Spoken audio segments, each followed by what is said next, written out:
Ito na mga bossing ang ating updates kay Cuadro Alas Casimero.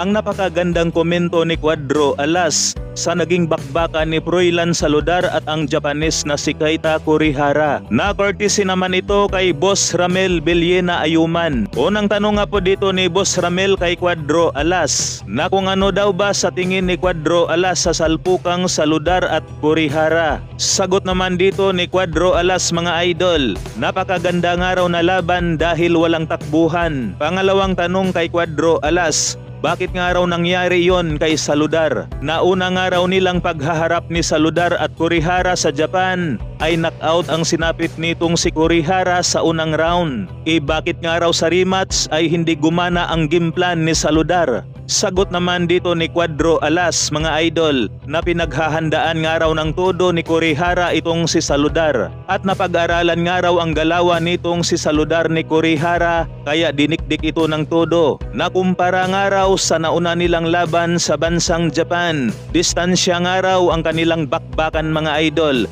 Kaya kaagad itong nasingitan si Kurihara ng malalakas na patama ni Saludar sa unang round pa lang.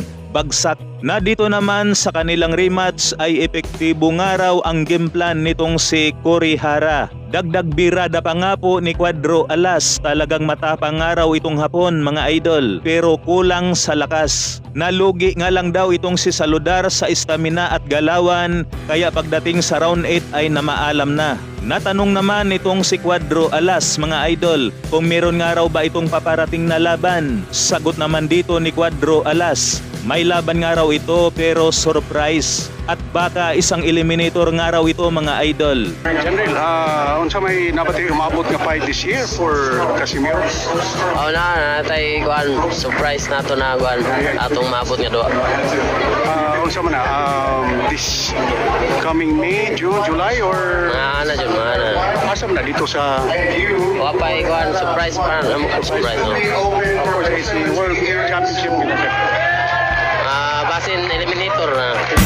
Ito, mga idol, update tayo kay Cuadro Alas. Pero unahin muna natin itong napakagandang salpukang Combate 16. Bali undercard nga po ito sa salpukang Aranita at Magramo na nauwi sa first round knockout. Na ganun din itong si Bene Cañete, mga idol. Tinapos lang din sa unang round ang kanyang nakalaban na veteranong Thailander na si Pisano Chinsumtum. Di nga po kinaya nitong Thailander ang humahagupit na body shot ng ating pambato na si Cañete. Kamuntika na nga pong managinip sa ibabaw ng luna itong Thailander, mga idol. Buti na lang ginising ng repere.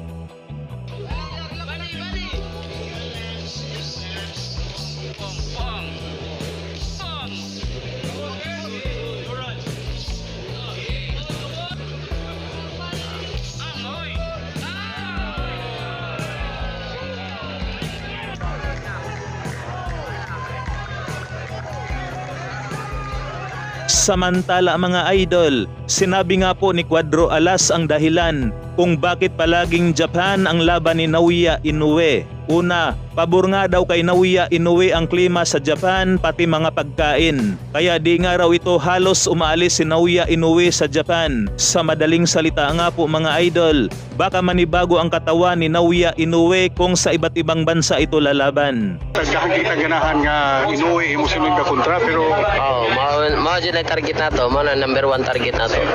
So mayon tag musukol na. wa gid mo sunod. Ano man na yung style ron? Japan na maging siya, no? Di comfort kinanyo, comfort zone kinanyo.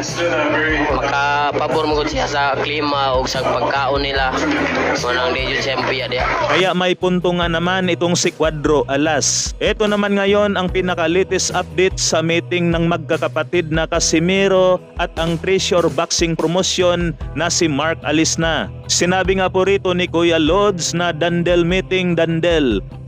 #Bumbalahos, #Diskartitol. Eto, mga idol, baka si Tapales nga ang makakalaban ni Cuadro Alas. Pero mas maganda kung ang promoter ni Cuadro Alas na si Masayuki Ito ang mag-announce niyan.